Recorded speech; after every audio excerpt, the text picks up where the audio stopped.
यादव जी, आपकी तरफ से भी जब शपथ के बाद आपकी जो शब्द थे उसको लेकर काफी चर्चा छिड़ी। सोशल मीडिया पर कुछ आपके पक्ष में, कुछ आपके विरुद्ध बोलने वाले बहुत सारे लोग नजर आए। लेकिन आज जो यहां पर चर्चा छिड़ी है कि स्पीकर ने बोलने नहीं दिया, स्पीकर ने आवाज दबा दी। एक परंपरा सदन की जहां पर राष्ट्रपति के अभिभाषण के बाद पहले चर्चा और उसके बाद प्रधानमंत्री का संबोधन, क्या उसके लिए प्रतीक्षा हो सकती है या फिर ऐसी परिस्थिति आपको लग रही है कि नहीं, पहले नीट पर ही चर्चा हो जाए?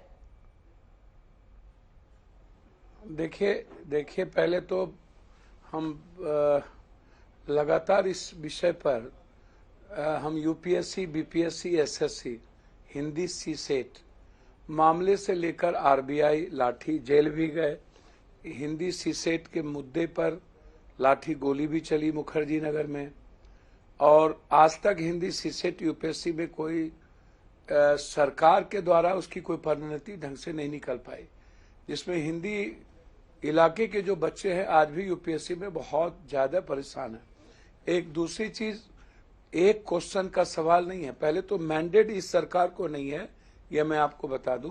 दूसरा कि जब इन्हीं की सरकार एक अपराध शाखा जांच कर रही थी और नैयर हसन खान जी के एडीजे की तरफ से एक चिट्ठी आई कि हम पूछताछ करना चाहते हैं दिल्ली में, उसका कोई जवाब नहीं आया। फिर एक सेक्रेटरी ने यहां से डीजी साहब को फोन किया कि आप हमें इस केस को सीबीआई को दे दें। जब उन्होंने कहा कि मैं सक्षम हूं, मैं लगातार पहुंच चुका हूं, सिर्फ पूछताछ करने के लिए हमको समय दे दीजिए।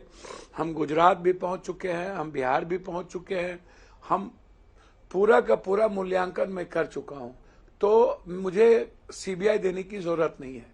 3 दिन के बाद सीबीआई का एक पत्र जाता है डीजी साहब को कि आप सो मोटो नोटिस लेते हुए आप इसको दे दीजिए। देखिए इसमें 2-3 बात समझिए।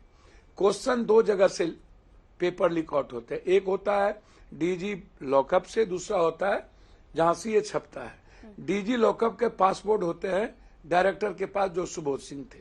उसके पहले मंत्री जी ने कहा कि कोई पेपर लीक नहीं हुआ।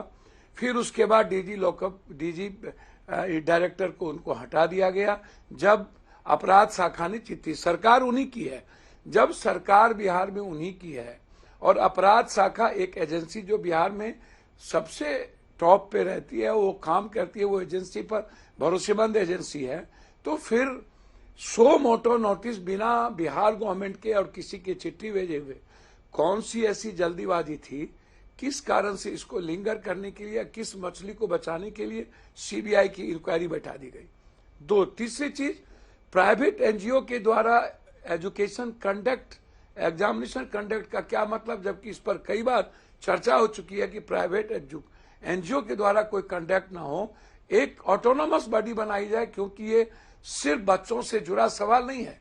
20 बच्चे आत्महत्या कर लिए कोटा में, उससे ही जुड़ा सवाल नहीं है। लगातार बच्चे के मन में डर, आत्महत्या और हर क्वेश्चन पेपर का लीक होना, और 10 साल से एक सरकार, मजबूत सरकार जो अपने को कहती है कि मैं हूं, और उस सरकार ने कभी भी ऐसे पेपर लीक पर कोई कार्रवाई नहीं। आदरणीय राहुल गांधी जी ने जिस आरबीआई की बात कर रहे हैं, पटना में लाठी हम लोगों ने खाई, हम लोग जेल गए, जो परिवेश और परिस्थिति दिख रहा है उसमें एक तरफ नेट आया, नेट के एग्जामिनेशन में भी तुरंत क्वेश्चन आउट हुआ। नीट के बाद आपने उसको कैंसिल कर दिया। नीट को आपने कैंसिल नहीं किया। आज तक पूरे देश के बच्चे लगातार, इसमें एजुकेशन माफिया लोगों का इन्वॉल्वेशन, इनमें जो जहां पर एग्जामिनेशन दिलाया जा रहा है खाली सेंटर पर कौन मैनेज कर रहा है, और जो पटना में गेस्ट हाउस में क्वेश्चन पढ़ाया गया या रटाया गया, तो उसके पहले क्वेश्चन निकली, तो वो क्वेश्चन कहां से निकला, किसने निकाला, इसके पीछे कौन कौन है। 40 लाख रुपया से 1 करोड़ तक में एक क्वेश्चन बिकता है, एक प्रॉपर एक कैंडिडेट पर, तो ये अरबों खरबों रुपया किनको जा रहा है। तो कोई इतना हल्के में, मेरे ख्याल से कि सिर्फ बंद होना, ये होना, हमने तो हैशटैग री नीट लिख के हम गए थे। कोई चर्चा आलोचना और में हमको कोई मतलब नहीं है। पूरा सदन में हरे हरे गंगे महादेव, जय श्री राम, नहीं, जय कृष्णा, अपने अपने जात के यादव जी भगवान का वाकई नाम। देखिए, केवल नेताओं उन का बच्चों को जिंदाबाद नहीं चल चिंता रहा है जिनको लगता है कि यहाँ पर रीनीट होना हम चाहिए, गए तो हमने बल्कि वो दो बच्चे भी जो पूरी तरीके से स्वच्छ तरीके से परीक्षा जिन्होंने दी, अच्छे से तैयारी की, वो कह रहे हैं कि भाई नो रीनीट। तो ये चीजें चल रही हैं और उन बच्चों के लिए ही जरूरी है कि सदन में बच्चों जैसी लड़ाई ना हो।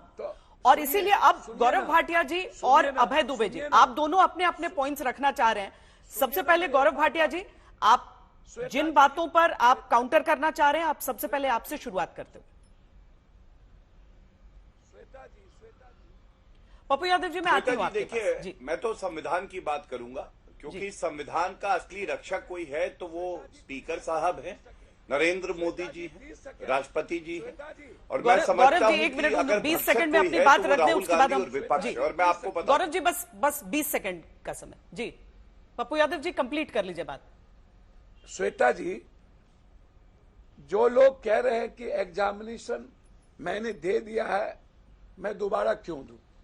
मेरा कहना है कि एक बच्चे हैं जो कह रहे हैं कि मैं सफर किया, तो जब क्वेश्चन पेपर लीक आउट हुए हैं और क्वेश्चन जलाए गए हैं, क्वेश्चन गुजरात से लेके बिहार तक चीजें हैं, तो किसी भी फेयर पारदर्शिता पेपर के लिए और बच्चों के लिए ये बायफर्केशन करके कोई दोबारा एग्जामिनेशन की बात नहीं हो रही है। फेयर एग्जामिनेशन की बात जिन लोगों ने, जिसको खुद भरोसा है कि मैं टॉप किया हूं, ठीक है, उनको तो चैलेंज करके कहना चाहिए कि मैं इतनी बड़ी 17-18 साल के बच्चे हैं, अदालत कोई निर्णय करने दे, अदालत में मामला है, रीनीट हो जी। सारे बच्चे ही उसी उम्र वर्ग के हैं। मुझे लगता है कि सब बहुत ज्यादा व्यथित हैं। एक पारदर्शी प्रक्रिया बस हो जाए, सबका विश्वास दोबारा बहाल हो जाए।